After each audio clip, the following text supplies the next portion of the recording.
సింగూరు నుంచి లిఫ్ట్ చేసి సంగమేశ్వర బసవేశ్వర అని 2 లిఫ్ట్లు పెట్టుకుంది. 2 తాలూకాలకు రెండింటికి కూడా లక్ష ఎకరాల పైచీలకు వచ్చేట్టు ఎకరాల నీళ్ళ చెట్టు పెట్టుకున్నారు. మళ్ళీ మన నుంచే కావాలి, మళ్ళీ ఇది లైన్లో రావాలి. అందరు మంచిగా ఉండాలి. ఎందుకంటే మనకు మన పార్టీకి కులం లేదు, మతం లేదు, జాతి లేదు. తెలంగాణలో ఉన్న ప్రతి బిడ్డ మనోడే.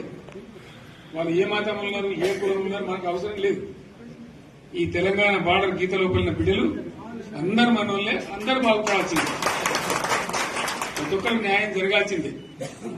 ఆ న్యాయం జరిగి ఆ ఫలితాలు తెలంగాణకు వచ్చేదాకా ఇంకెవ్వడు కొట్లాడాడు, ఎవరితో కాదు. అది అబద్దాల పంచాంగం. మళ్ళా మనమే కొట్లాడాలి. అంతేనా? పక్క మాట అనేది కొట్లాడదాం కదా. ప్రాణం పోయినా సరే తెలంగాణకు రక్షకులు మనమే. తెగించి కొట్లాడాల్సిందే. తెలంగాణ హక్కులను కొట్లాడాల్సిందే. మనమే కొట్లాడి తీరాల్సిందే. అలా రెండవ మాట లేదు. కాబట్టి దయచేసి అవసరమైన సందర్భంలో మీ జిల్లా నాయకులు పిలిపిస్తారు, రాష్ట్రం నుంచి నేను కూడా పిలిపిస్తాను.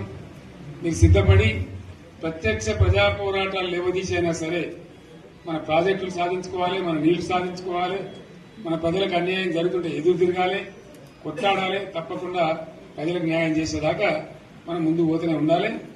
తెలంగాణ కోసమే బయలుదేరిన జెండా గులాబీ జెండా. తెలంగాణను సాధించింది గులాబీ జెండా. తెలంగాణను మంచిగా చేసి లైన్లో పెట్టింది గులాబీ జెండా. భారతదేశంలో నంబర్ 1 అనేక విషయాల్లో చేసి సాధించి చూపెట్టింది గులాబీ జెండా.